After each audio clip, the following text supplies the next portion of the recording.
I'm Catherine Sheeran, host of the podcast Horse Tales with Cat. My guest today is an icon in the sport of show jumping. Leopoldo Palacios has been designing courses at the highest level of the sport for more than 40 years. Leopoldo was born in Venezuela to an equestrian family and competed into his 30s before hanging up his stirrups to pursue his passion of course designing. He began in the late 70s, working with one of the best course designers of the time, Pamela Carruthers. This gave him an opportunity to travel outside of Venezuela. In 1983, Leopoldo had the chance to work with Dr. Arno Greco at the Pan American Games in Caracas. Dr. Greco introduced him to Alfonso Romo from Mexico, which led to more education. He eventually met Ron Southern at the Barcelona Olympics in 1992, and 2 years later became a fixture in the international ring at Spruce Meadows, where he continues to design today. Leopoldo, welcome to the show. Thank you for inviting me to your show. It's an honor for me to be here with you. I like a lot what you're doing. Thank you. So I wanted to start with your early years before you were course designing. I had assumed you probably had ridden when you were younger, but tell me a little bit more about that. I come from a horsey family.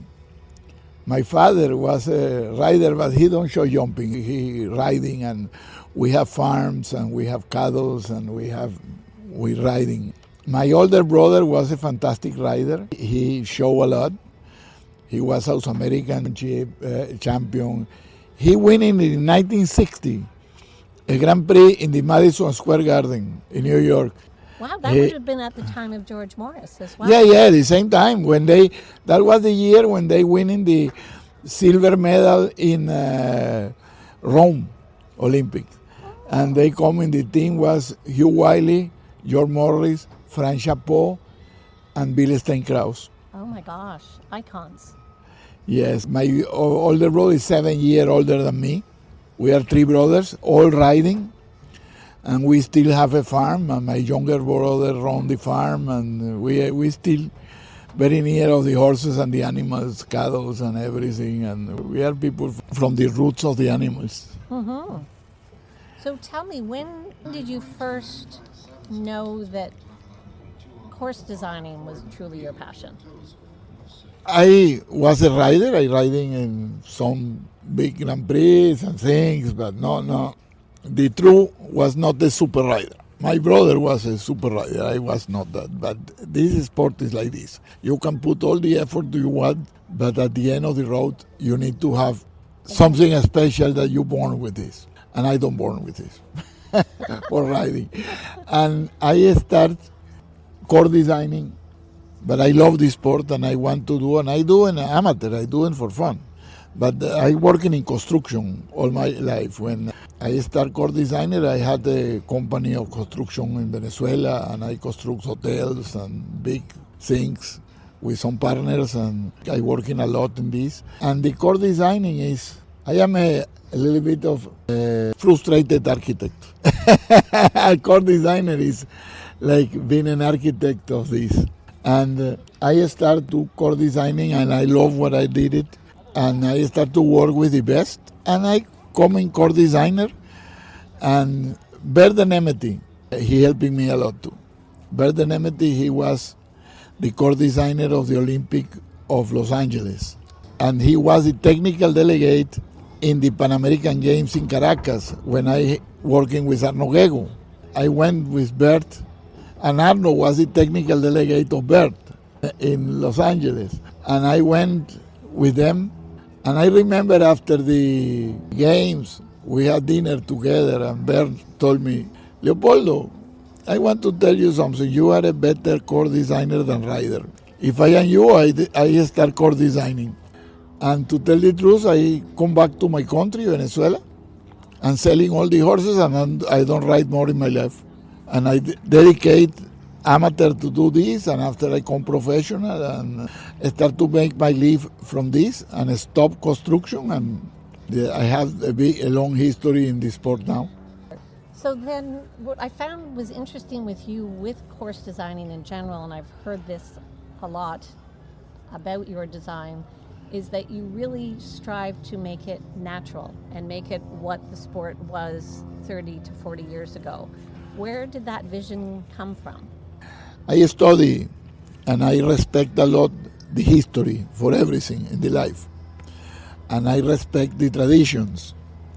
And this sport coming from they take it, the hunting part, take it to the stadium, show to the people how they do it. The army start showing a lot what they doing, but they at that time when they starting, the army guys using a lot of horses for the war, for the army, and they have a very good dressage on the horses, and they need to, and they starting with the sport too.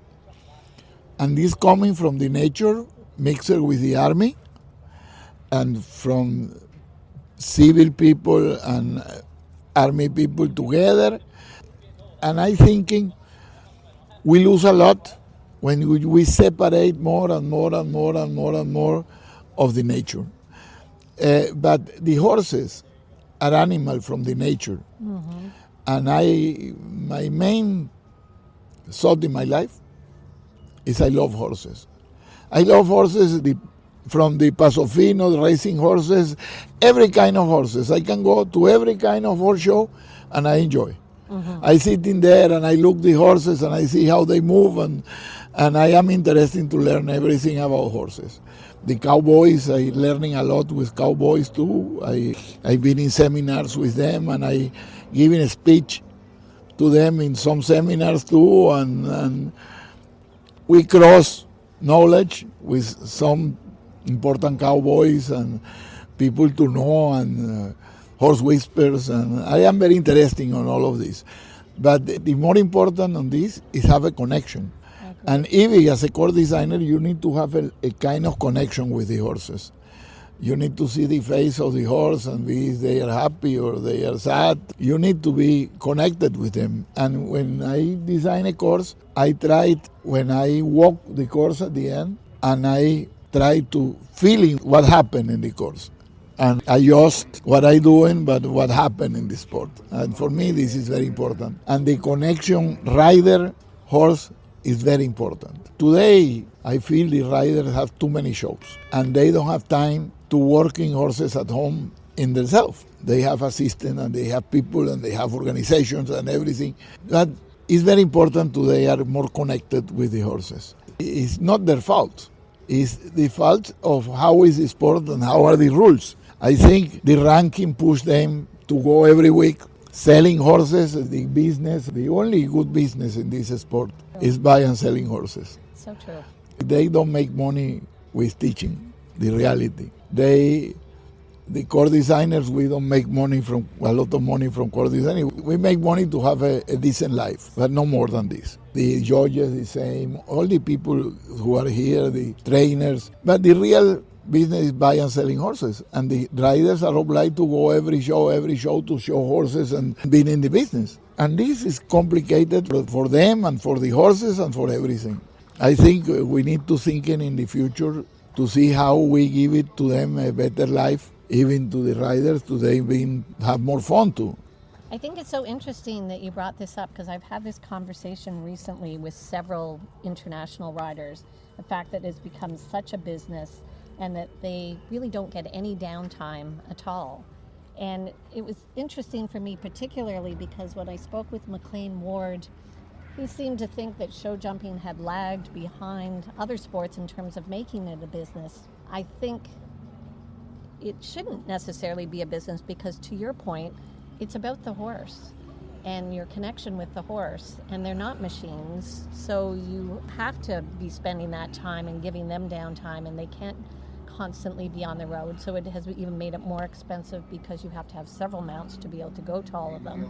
And I also love that you brought up the ranking system, because I also thought that was kind of interesting, because really to be number one today means you have to travel all over the world chasing the points. Yeah. It's incredible. The poor riders, they need to be there all day, and show. I think the FBI and the leaders of the sport, they need to think in it how they do something to correct this problem. Mm-hmm. For this sport, you need to have peace too. internal peace. And when you don't have internal peace, and you are in a hurry all time, this is complicated. Even for me, I do 3 weeks in the road this week. Next week I'm resting. But I don't like to go and do it next week again, and the other week again, like a machine that I'm losing what I want to do. I need to have 1 week of resting, being at home, quiet, thinking in another thing, play golf. I love the nature. Very bad golfer, but I play golf and enjoy with my wife many times, and we enjoy a lot. I like to be near of the nature in everything. I have a big fortune to live from this, that I am in the sun all day, I am outside, I am with you and other persons. This give it to me a lot to my heart. And I try to give it my heart to the others and my heart to the horses too. This is what I try to do. Sometimes I succeed, sometimes I don't succeed, but I try. Talk a little bit about your type of course design, because you certainly have a reputation as a very technical course designer, which is something that I personally admire because it makes us have to think as a rider. But it's also interesting because you also have a reputation of being a very difficult course. I can tell you, I know a few weeks ago when you designed here at WEC for the hotel ring for the big Grand Prix, I overheard one of the trainers who was not competing saying, "I'm looking forward to watching tonight because I think it's going to be a bit of a bloodbath." And I wondered, how do you feel about that description? No, I think the first thing, I don't like the blood. I don't like. I fighting with myself to don't have blood in the riders or in the horses. With my courses, it's difficult to make a clean round, but not dangerous. I don't like to put horses on the floor. I don't like to have horses overdoing efforts. I always like to make courses more for rider than for horses. I don't building with the maximum height and the maximum spread all time and long distances and things. No. I try to make a soup, I say, the course designer, we are like a chef. We need to put, you want to do a chef going to do a plate or a soup, he put a little bit of pepper, a little bit of salt, tomato, the other thing, and a little bit of everything, and make a mixture and have the main plate and the main dish and do it. But need to be balanced.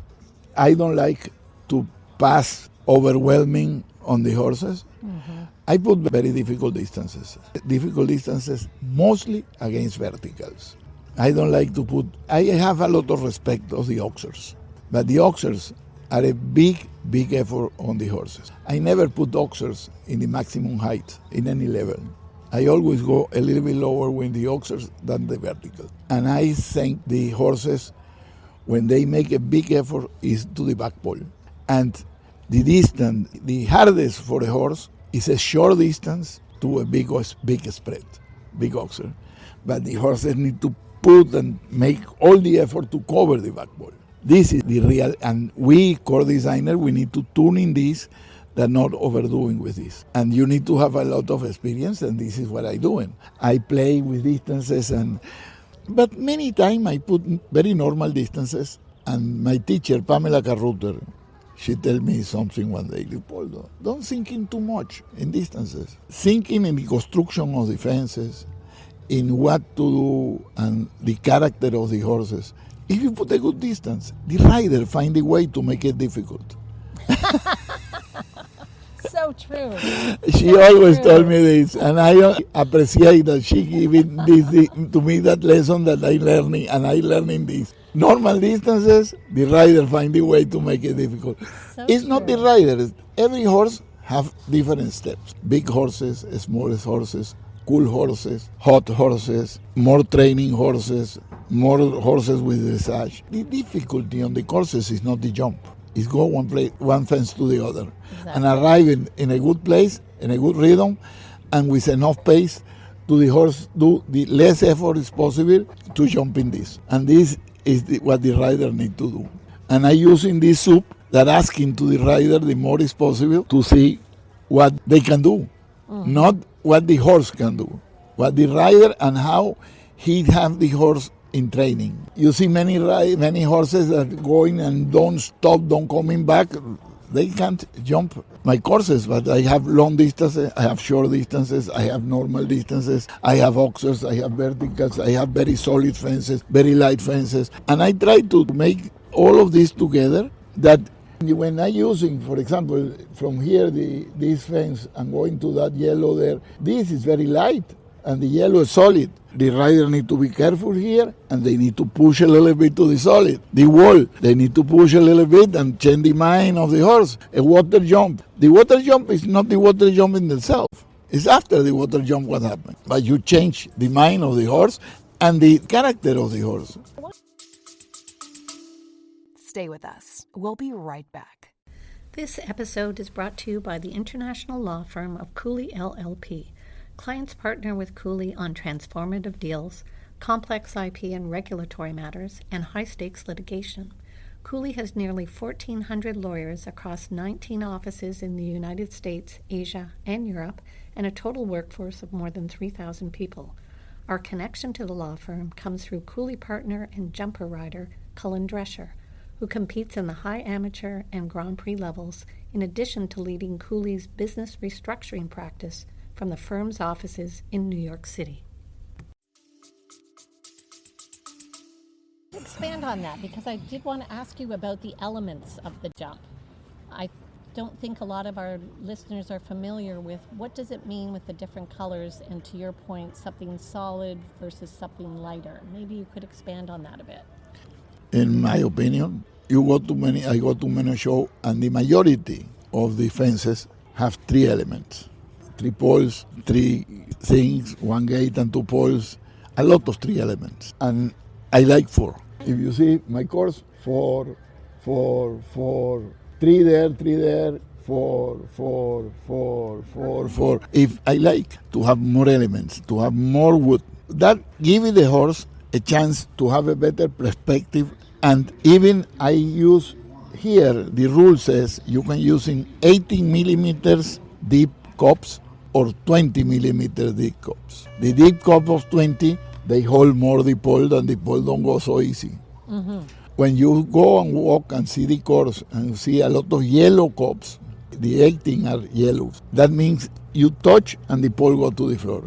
I don't like to use too much yellow cups. I like to use white cups. So the horses can have a touch and don't have a fault. I don't like to overdoing that the only one type of horses can survive. But it's very difficult to find very careful horses and are very expensive. But you need to give it a chance to who are not very careful, but put wider and bigger that they can touch a little bit and the pole don't go to the floor. But you can put wider, but maybe and bigger, and the horse is careful, but he's afraid of the pole. In other way, they are not careful. And when you put a lot of more wood, the horses are a little bit more afraid. And you give it a little bit more chances, and the horses they are not that afraid. And you make soup between light and solid and careful, and the wall. I like, for example, I see there, you see a wall for hunters. Nobody using wall for hunters. And I using always. I tell to the boys, bring me walls for hunters. And I put it here. But this is in the nature, it's outside. And I'm using that walls down and saying, and the horses looking, and the very careful horses, they looking, and they need to push, and they start to have poles. And the other horse that is more brave, and they can be more quiet, give it chance to both sides. I think I try to do the sport for more horses, and give it more chance to every horse. Well, what I love about your philosophy is that it also, I would imagine, gives the horses more confidence. Yes, and the other thing is not only confidence. I give it more life. Right, it's true. But yes. When the horses make a big effort to be super careful on this, they suffer more with the legs and start to be lame. And these footings, they are very good for jumping. But I don't know how good they are for working every day. But the horses, the first thing, I love grass. I think for me, the best footing is grass. I prefer a medium grass than a good sand. If you're asking me, this is what I prefer. Some riders say, Leopoldo, you are crazy, you're talking. No. I prefer a medium grass, not dangerous, and not bad for the horses, that is safe, but is safe for the horses. The footing, when they are a little bit slippery, the people say, Leopoldo, is it slippery? Yes, It's a slippery. Go slow. You need to know, you need a better rider to ride in a footing where it's a little bit slippery. Not that I like the slippery. Having, in my opinion, the footing need to have a speed limit. If you go with your car and you find a way that your tires don't slide and you cross and cross and cross, you break the car. And the horses, you break the horses. When this is full speed and turn and the footing don't give it anything, don't slide, you going too fast, go to the floor. You need to be better rider and doing proper.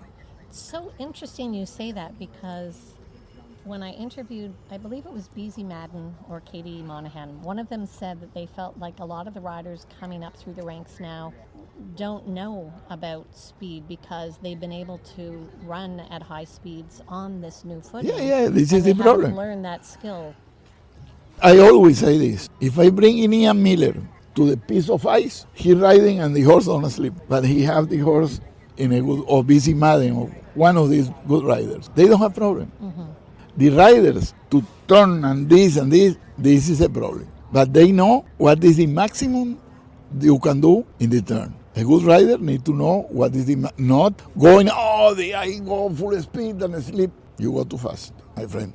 I go in my car 300 kilometers per hour, have a turn and crash and die. The same happen here. It's one skill that the riders need. And I thinking we lose that skill with all of these footings that the people are footing maniac. Mm-hmm.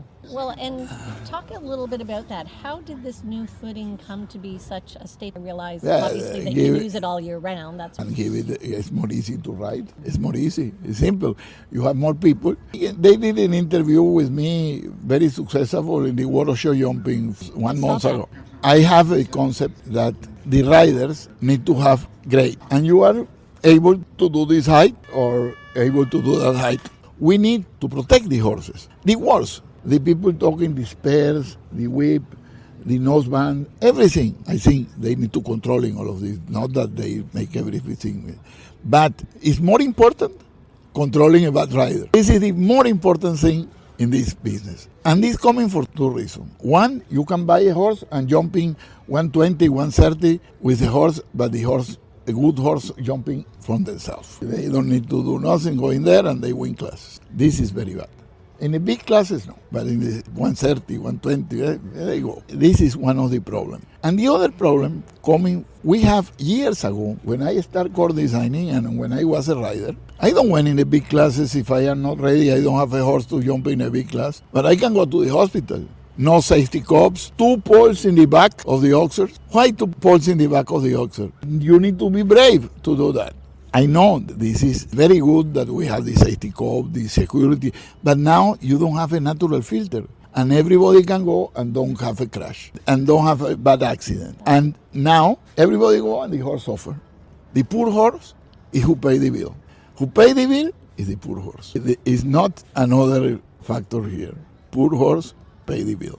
One day I had a conversation with some rider. I laughing a lot, and we are good friends. I am very good friend of the riders. Yes. And we talking very sincere. And they told me, Leopoldo, the big courses, the welfare of the horses. Say, don't talking to me like this. But the bad welfare of the horse, in my opinion, is when you have a super horse and you're selling for $2 million for a person who don't know how to ride. And that poor horse, and you have $2 million in your pocket, and the horses start suffering something that day. Not talking about the welfare of the horses. Problem is how is made the sport. If we don't control in this, the other thing is the trainers. Core designers, we need to have a license. Stewards need to have a license. Judges need to have a license. Everybody need to have a license here. I do exams every year. If I don't do exams, they take it to me the license. After 50 years to do these 2 Olympics, and I need to do the exam every year. It's okay. But why the trainers? They come in and start screaming there and giving teachers of people that if you are a good rider, that means you are a good trainer. If you are a painter, Michelangelo maybe is not a good teacher of painting. He have the angel inside to do this, but he don't know how to, Maybe I am not a good trainer. I try to do my best, but I train a lot of core designers in my life. But some things that I can tell them, not that I don't want to tell them. I don't know how to do it. I don't know even how I do it. This coming from my stomach when I walk the course. It's just something innate in you. Yeah. And this is the reality here. But that no means if I need to be a trainer, I need to study pedagogy, how to tell to the people how they train there. Not that I say, hey, I remember I tried to train my daughter. My daughter was a rider and my wife. And she cried every day when I train in there. But hey, you are an animal, you're doing improper, going. Blah, blah. I am not a good person for this. I am a bad person for this. And the trainers need to be prepared and study. If you go to be teacher of kindergarten, you need to study 5 years. I want to be teacher of riding. I go stand up there and start to give it lessons. That's so funny you bring that up, because I remember saying to friends years ago that anybody could hang up a shingle outside their house and be a trainer. Yeah. Being a horse dealer and being everything, and you don't know what happened at the end. So getting back to your suggestion of having levels for the riders, what would that look like? And is that I know it's something that you've brought up recently. I don't invent this. Germany have this. France have this. I think Belgium have this. The big federations in Europe, they have some. Many years ago, I remember my knee. I mean, in my family, everybody riding.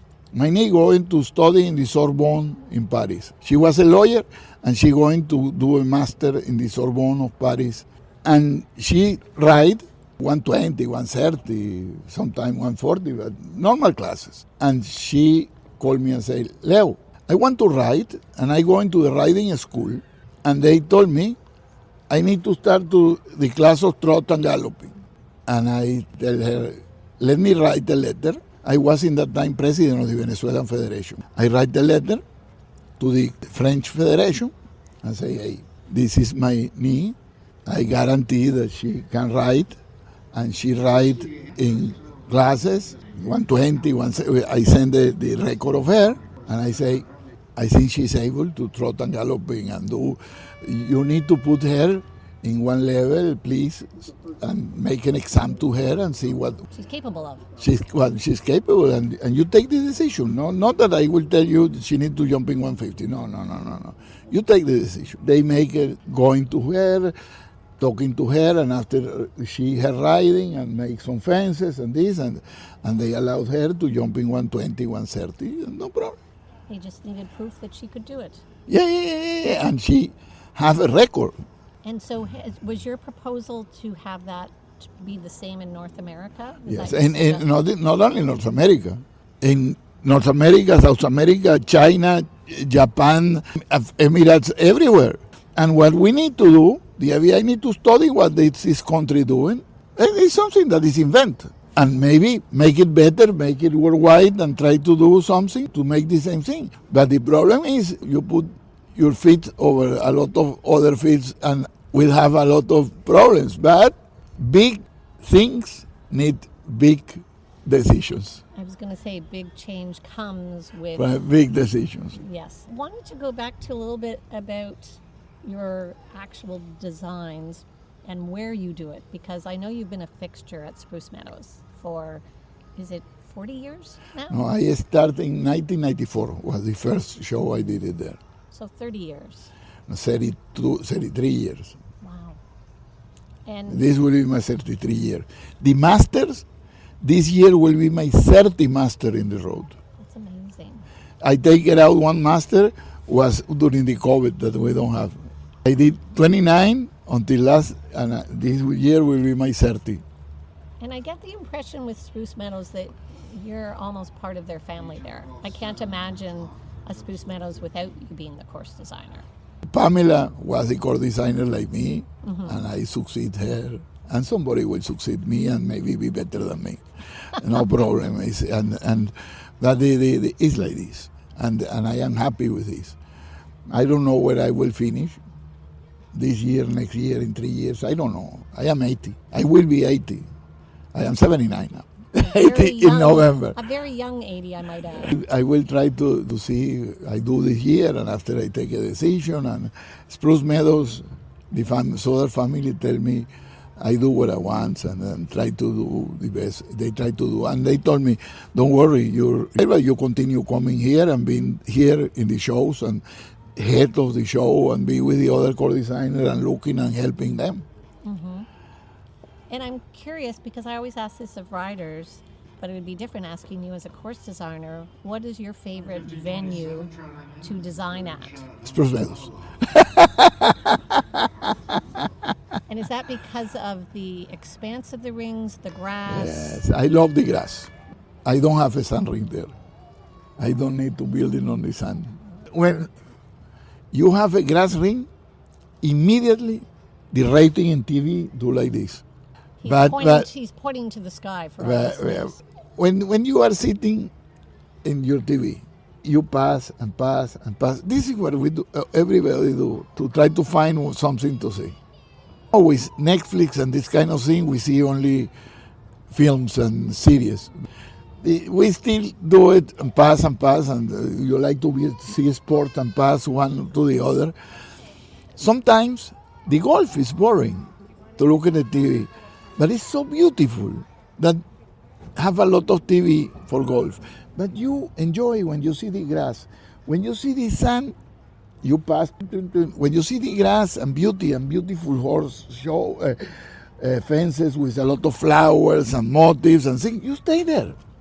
You're drawn in. The persons, we like the beauty. When we like the beauty, we are with the beauty. This is a show. Remember, the name of this sport is show jumping. We need to respect this. This is a tradition. The people sitting here in the stands are the more important. Not only the riders and the horses. The rider and the horses are important, but the people in the stands are very important. And without them, we don't have a horse show. We don't have a competition. One of the problems, for example, I learning in Spruce Meadows, and I think this is something nice. I learning from Mr. Soder. He don't allow us to say horse show. Called tournaments. What you're selling is a competition, not a show. The competition convert in a show. And the people going to see a match of soccer, they're going to see the match of soccer and convert in a show, but you pass there 2 hours or enjoy 2 hours to looking a competition. And I, for example, in Spruce Meadows, we never call class. We call competition. And the show, you will never call horse show, call tournaments. If you see the web page, everything, tournaments. And this is very important. But the manners in the life today is very important to have good way of thinking. And when you're selling a product, you need to see what you're selling. And you're selling a competition. If I tell you, and you've never been in a horse show, I say, come to a horse show. What did you imagine? Horses jumping or people with horses or cat show or dog show? If I tell you, come to the racing horses, you know you have to go to the racetrack. It's such a slight distinction, but to your point, a very important one. It's a very important. That we need to change this in the mind of the audience. The audience need to know what they're going to see, what they're going to enjoy. Who's sitting here need to enjoy that horse in a competition. This go faster than the other, or slower, or have 4 faults, or make clean and inside of the time allowed, outside of the time. This is all the meaning of this. Today we're losing a little bit of this. And what would you say is the best way to regain that which we have lost? Take out the name, change it for tournaments, and turn it for competition. And this need to be a big publicity campaign of this. But it's very difficult that the people don't. Some people don't care. The humans, every segment has its own interest. And the overall interest is difficult to understand. My teachers, Pamela Garruter and Arno Gego and Berde Nemeti, and all the people that I working on my life, they teach me that it's not there, it's the overall. It's the overall. You produce in a spectacle for an overall of the show. I've been involved in the FBI as president of the Venezuelan Federation in 1985. I was vice president of the FBI for 8 years. I did my contribution as a volunteer for the sport for many years. Nobody paid to you be president of the Venezuelan Federation, and nobody paid to you be vice president of the FBI. And I working for 8 years, and I need to go to Europe many times and go on back and working a lot and do my core designer and going and going and going. And I put a lot of effort of my life on this, but I believe I need to put the effort, but where I have as my profession need to be the best overall. Not only for me as core designer, I make more money and going home. No, this is not I need to think in protect and improve the sport overall of the sport all the time. This is my view.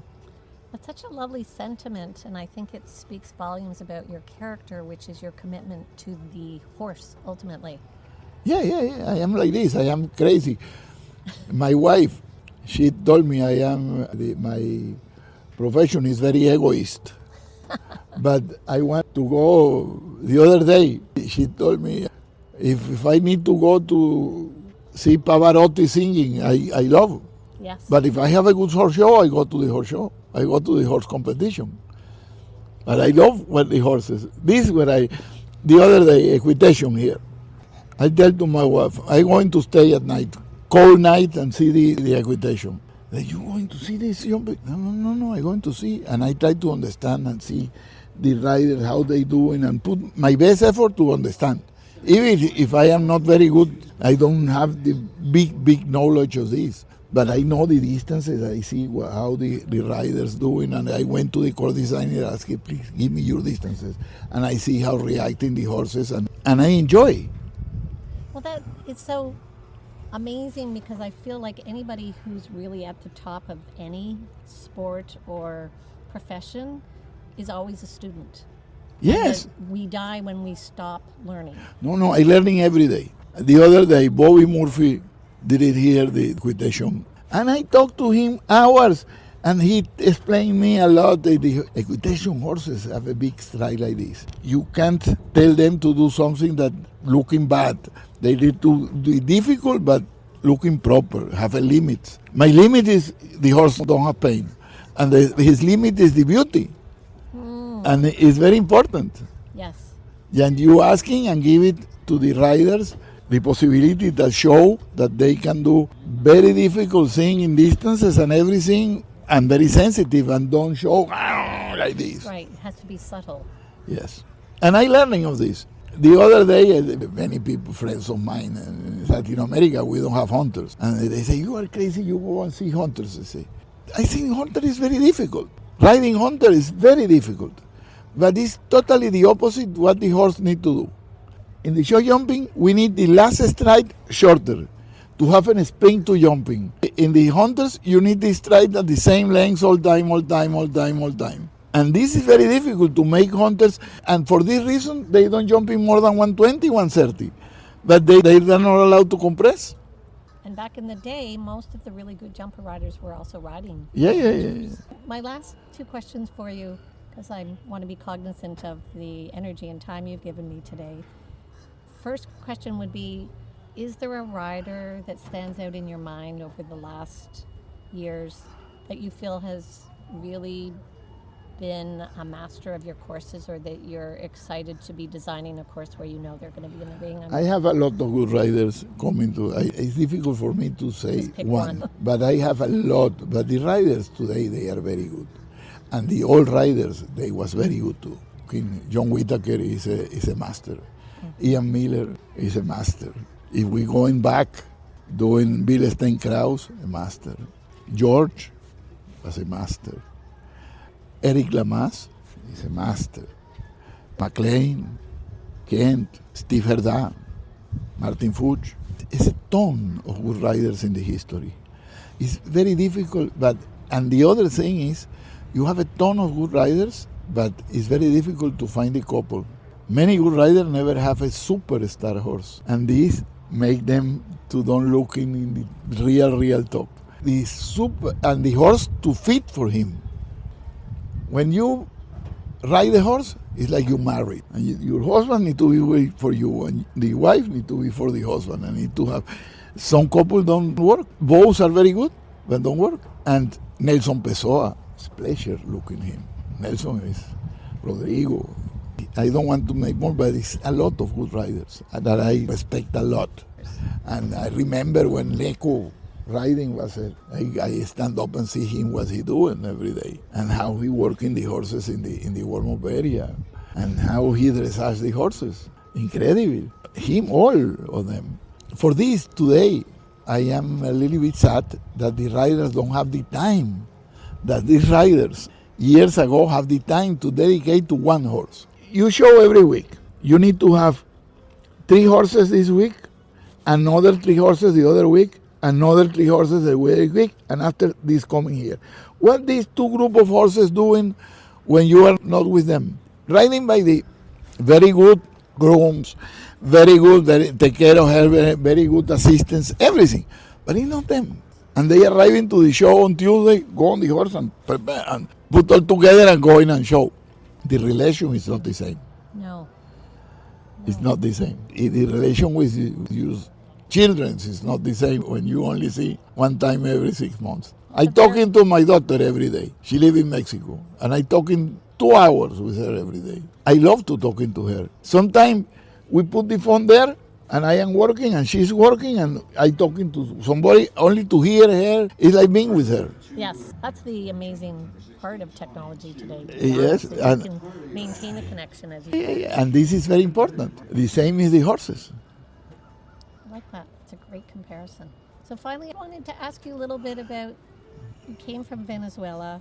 You still have family in Venezuela. I still have my 2 brothers in Venezuela, and we are one of the oldest family of Venezuela. We once from the colony in Venezuela, and we fighting for this country, all my family, for this country for all the life. And we are very bad. We always in the opposition. We always in the opposition, and always we are fighters for the country. My father teach me to be a fighter and I am a fighter for my country. I tell to everybody that I don't disagree with the government, and I don't talking to politics to you, but if you asking, I don't like the politics or what happened in Venezuela. I think it's the worst, and I say thank you every day to the Americans that they go in and take this guy here and have in jail. I hope they don't put it out and they have it in jail, but it's a criminal. Mm-hmm. But today, with the lawyers, with everything and the press and everything, you don't know what will happen. No. It's very difficult, the world today. The communication, everything is complicated. And my country is a beautiful country, and I love my country. And I feel very bad that I need to live out of my country. And I live it until a lot of time in my country. I never want to go out. I start to go out when they stop the flights. When the country was very bad, and I stay there. But I love what I'm doing. And I love my country, I love my friends, I love my club, I love my farm, I love everything I have there. The land, I love it. I have love from the heart of my country. But I leave it now from traveling, and to fly out of Venezuela. It's not that the government not allow you. You don't have the flights. Yeah, and very expensive, don't exist. Mm-hmm. Yeah, it's interesting for me because I was in Venezuela back in 2003, I believe. Was better. It is, to your point, a beautiful country. Yeah. I was in Caracas, and then I went to an interior region. I was there for about 10 days. And it was also a political time. Complicated. In Venezuela, because I do remember there was some sort of from the government, our Canadian government, suggesting strongly that we not go there. And there were not very many tourists, but I would say I loved it. So I wondered, what's your hope for Venezuela? No, Venezuela will change. Yeah. I think, and I prayed every day for the Americans that they finally take all of these people out. They are doing now a transition. I hope they succeed. Mm-hmm. But it's complicated. The problem of Venezuela is the army of Venezuela. Venezuela is a small country with 2,000 generals. More generals is the army of Venezuela than the army of the United States. And that happened. That is a lot of corruption inside, and the army protects the government, and it's very difficult for us who are outside. You've been in jail if you do something. And I hope now they learning and the army is more quiet, but having these boats, these carriers boats and the plane in the boats and everything of United States in front there, the army is a little bit nervous and they need to be quiet. And they don't, but I hope this continue and they, at the end, I think the main thing we need to do is clean the army. Mm-hmm. Well, I really hope that happens in our lifetime. I hope this. I hope I have a lot of hope that will happen. Well, Leopoldo, I want to thank you so much for your time and your candor and your authenticity. It really was a pleasure getting to share this time with you, and I wish you all the best, and I hope to get to ride one of your courses sometime soon in the future. I'll be my client. This is the best for me. Have a beautiful clients like you, nice person and lover of the sport. But you are a super professional lover of the sport of horses. And to our listeners, if you'd like to learn more about upcoming guests and the podcast, please follow us on Instagram and Facebook at Horse Tales with Cat.